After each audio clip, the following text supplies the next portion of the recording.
tell us your name and what happened to your face. Yeah, it's been a big topic lately.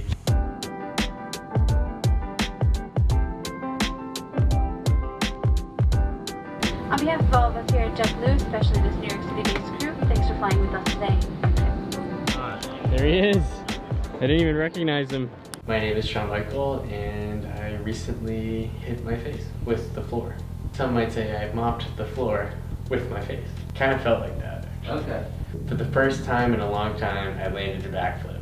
And I got really excited. Someone gave me some criticism saying that I had drifted a little to the right. And so I was like, oh, to combat that, just jump off with a little bit more power on your right leg. I was like, oh yeah, no problem. So I was feeling really confident. So I jumped off thinking, like, okay, I'm balanced in power this time. I'm going straight back. And I didn't really commit to a backflip. I only really committed to jumping off with even power. Instead, I landed on my face. You learned something really valuable, so you said something really poignant about this whole experience. So you want to talk about that a little bit? I would love to. In that moment, I felt like it was a metaphor for life. So many times we'll face a point where we are gaining momentum, and when we least expect it, we will fall flat on our face. Except literally this time I actually fell flat on my face. But this time I got up, I checked my nose to make sure it wasn't broken. It wasn't. I was like, you know what? This is not going to be any different when I try to succeed as an entrepreneur. If I try to succeed as a freelancer, there's going to be times when it gets really hard. Do I stop? Do I give up? Or do I keep going? And so this was an opportunity to look at myself, recognize the mistake that I just made, and get up and do another backflip. And so I got up.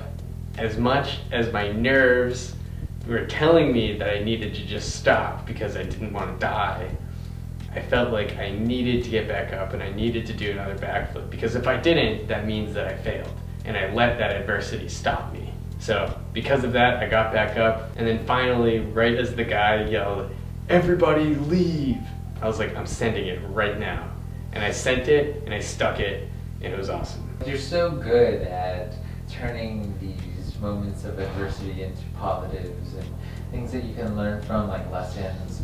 And so that's, I see that that's how you live your life. Well, where else in your life are you doing this kind of thing?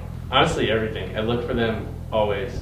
I think the most crazy thing about life is that it's a mental game, but its manifestation is physical. Golf is a great example. Our decisions come down to a split moment, as we heard from Tony Robbins, right?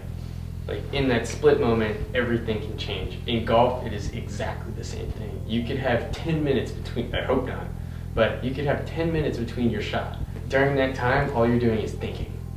You can think about whatever you want. Sometimes you're thinking about the shot, sometimes you're thinking about something else. But that doesn't move the ball until that one moment when you actually hit it. And then everything changes. And so golf is such a good metaphor for life, with how to adapt, how to plan. CrossFit being the just keep moving mentality. A lot of things are really painful in CrossFit. Life is just one big chipper wad. You just gotta keep moving. Every day is another rep. As long as you keep moving, you'll get there, no matter where it is. Is there any level of anxiety? I mean, when I was your age, I was always like comparing myself. I'm actually really, really happy. Like I really, really love life. Nice. Which I couldn't say 8-10 months ago. Yeah. How are you spending most of your time these days? What are you up to? I think in my life I've gotten really good at getting to a certain level of proficiency in physical skills. But business is intangible. Over the past couple of years, I've been learning a lot about the mental game and how the mental game is the real game. And so shifting over to then train my mind, trying to be more disciplined, like posting a blog every day, taking cold showers every time I take a shower, doing things that suck, micro-suffering. Every adversity, no matter how much it sucks, yields equal and opposite growth.